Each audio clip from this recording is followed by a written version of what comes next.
The Houston Rockets have been probably one of the most underrated teams in the entire NBA this year, as they are currently ranked the second team in the Western Conference, and despite them being at the second seed, which is among the elite of their conference, they aren't talked about like the elite teams, and they're not talked about as even a dark horse contender, and people aren't like giving them the hype that I think they probably do deserve. And I think there's a few different reasons why I think there's a lot of reasons to be optimistic about this team, not only for this year, but also going into the future. And I want to get into a little bit of that in this video, so if that does sound interesting, please watch it all the way through. And without further ado, let's get right into this video. The first thing I want to talk about for this team is going to be their elite defense that they have, and that's really the biggest strength of this team. They might be called the Houston Rockets, but they play more like the Fort Knox Rockets, the way they lock their opponents down, okay? Like, their team is extremely good on that defensive side of the ball, and that is shown as they are currently ranked third in defensive efficiency. They hold their opponents to the fifth least points per game. They hold them also to the fifth least field goal percentage per game, also with the ninth lowest three-point percentage, and lastly, their fourth least fast break points per game. And the reason their defense is so good is mainly due to the collection of a variety of different very good defenders on their team who are also very good athletes, and they're very good at switching and can kind of switch everything basically 1 through 5. The first player that fits that mold is definitely Amen Thompson. Now, Amen Thompson, in only his second year, is already an elite defender, and he is gonna probably be an elite two-way guy in the future, but he's already one of the best defensive players in the entire league. He's an elite athlete who can guard 1 through 4 pretty easily. He's very switchable. If he's on you and on the perimeter, it's going to be very hard to score. His athleticism helps him protect the paint as well. He's just overall an amazing defender and is an absolute pest to deal with. Then even a guy like Dillon Brooks, love him or hate him, like, you can really dislike him as a player, but you cannot really take away what he brings to a team. He is an absolute dog on the defensive side of the ball. He's going to play extremely hard every minute he's on the floor. He's going to be the enforcer that every team needs, especially a younger team like the Rockets. To have a guy like Dillon Brooks is extremely valuable. Like I said, he's going to give 100% all the time. He's going to play very hard. He's going to get on the ground for loose balls, and all that helps defense immensely. Then even a guy like Tari Eason is an amazing two-way player. He's another great athlete on this roster. Can guard 1 through 4, very switchable, guards the perimeter, can guard the paint, can do a little bit of everything. And then Jabari Smith, although not the athlete of Amen and Tari Eason, he is definitely still a very solid defender due to his size. It gives him amazing switchability. He can really guard 1 through 5 due to his size,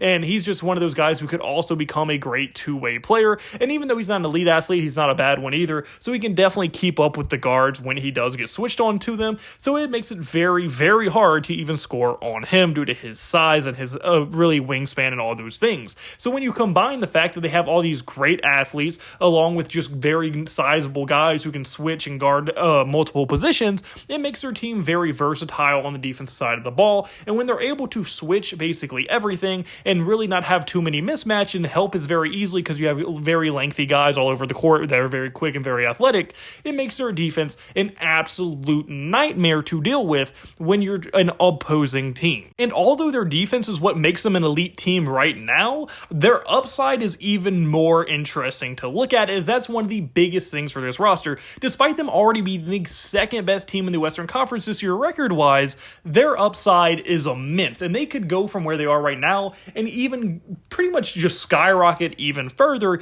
if the ceilings do hit for a lot of their young guys. Because what a lot of people don't talk about is the fact that they have one of the best young cores in the entire NBA. And I'm going to start off by highlighting one of the guys in the young core in Jalen Green, who at only 23 years old is debatably having the best year of his career. He's shooting the best efficiency from the three-point line. His field goal percentage hasn't really changed much, but he's averaging, I think, the second most points he's ever averaged in a season, with his efficiency being better and him looking a lot more mature. And like I said, he's only 23 years old. If he's already having his best season debatably, and I think undebatably at least a top 2 season of his young career, he's definitely still showing improvement, and if he can keep on improving, there's a very real chance that he could eventually form in to that number 1 or number 2 option that the Houston Rockets wanted when they drafted him in the first place. And I think Jalen Green is definitely showing good signs and could legitimately be a gigantic piece for this team going forward, and I think he has a lot of room to grow.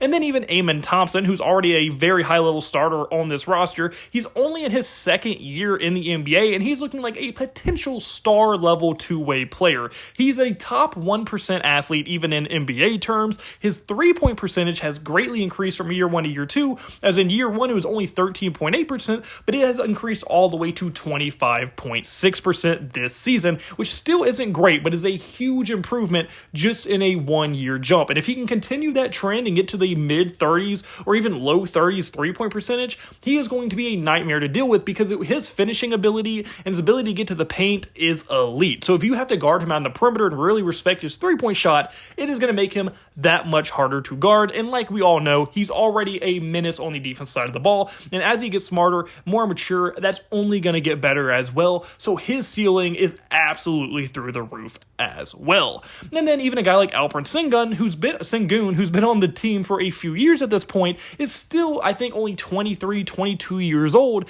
And I mean, yes, he's known as the Charmander of European centers in the NBA currently, when they do like Alperen Sengun and to Nikola Jokic being Charizard, and I forget who they make as Charmeleon. I'm sorry, that was a random rant. But yeah, you know what I'm talking about. And with Sengun being the Charmander, metaphorically speaking, of the NBA and European centers, he has tons of room to improve as well. And he's currently giving them 19 points per game with 10 rebounds a night as only a 23-year-old center. So at worst, you're going to have a high-level starting center. And if he continues to improve, maybe even a star-level starting center going into the future. And I think he's going to definitely keep improving. Hopefully he gets better defensively, gets stronger, his three-point percentage continues to improve, things like that, and he can legitimately become an absolute problem. And I think his ceiling, although probably not as high as the other two guys I mentioned, I think he has a fairly good amount to grow in his game. And then even a guy like Tari Eason is still very, very young. He has an extremely high motor, an extremely good two-level player. He's one of those guys that you just love to have on your team,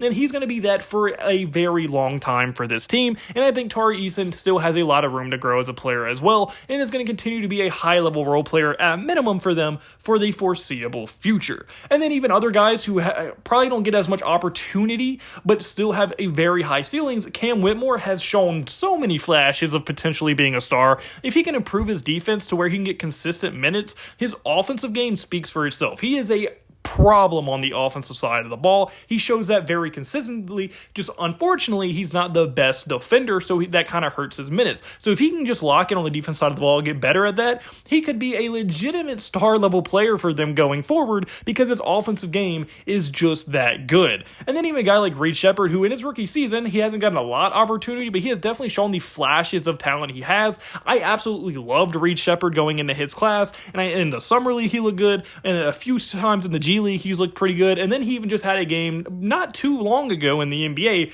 where I think he dropped like 20 points. So Reed Sheppard definitely has potential to be good, and hopefully as he progresses in his career with the Rockets, they continue to give him more and more opportunities, and he can really show why they drafted him where they did. And I think he also has star-level potential with this team. And then the last guy I want to mention for their young core is going to be N'Faly Dante. I probably butchered his name, but he's another guy I kind of liked in his class. I liked where they got him, and although he's not going to be a star, probably even a starter at any point in his career, at least with the Houston Rockets, he could definitely be their long-term backup big for the future. He's a great athlete. He has pretty good touch for being a good athlete. He can handle the ball decently. He's an all-time pick-and-roll threat at any time in the when he's in it. He's a great lob threat. He's just overall one of the guys that you love to have on your team because he adds that extra element of having an elite rim protector, just a big guy in the paint to have. And if you need that, it's very nice to have. And when you need that, but you don't have it on your roster, that hole is very much glaring. So having a guy like him for going into the future is going to be very valuable. And even he has had a game this season in the NBA where he looked very good, and he's been killing it in the G League as well. So I think he will be a contributor to this team going forward in the long run. So when you combine these two factors of the fact that they are currently an elite defensive team with the fact that their ceiling is super high, which is probably going to improve their offense as their players improve and their chemistry improves together, these things should eventually connect to each other and they can become an elite two-way team. And anytime you're an elite two-way team, you can win a shit ton of basketball games in the NBA. And I think that is exactly the path the Houston Rockets are on. Because like we said, they are currently one of the best defensive teams in the league. They play great defense, and that is only going to improve as their players get older and better and more mature. They get smarter together, and on top of that, their chemistry is going to build as they play more games together, so they're going to even have to think about things less, and it's just going to come very naturally to them. And as they get their chemistry building, and as they get older, and as these ceilings start to get reached, this offensive side of the ball, that is probably their biggest weak point on the team as of right now. They're definitely a better defensive than offensive team. As their offensive game increases, this is going to help them immensely going into the future, and hopefully they can become at least a top 5 offensive and defensive team in the future, and then you can really start contending for championships, especially if they keep drafting the way they've been drafting the past few years. They should definitely be on that trajectory, and I think they're really close to reaping the fruits of their labor with the amount of good drafting they've done for the past few seasons at this point. But unfortunately, guys, that's coming for his video. So comment below. Do you agree with me? Do you think the Houston Rockets are on a path to be a very good team in the future? How good do you think they can be? Do you think they're going to win a finals in the future? I want your thoughts in the comment section below. If you like, point like button, subscribe, and mean absolute word to me. And I hope you have a blessed day, because I have a blessed day, so you need a blessed day. All glory to God. See you in the next video. Goodbye. Boo.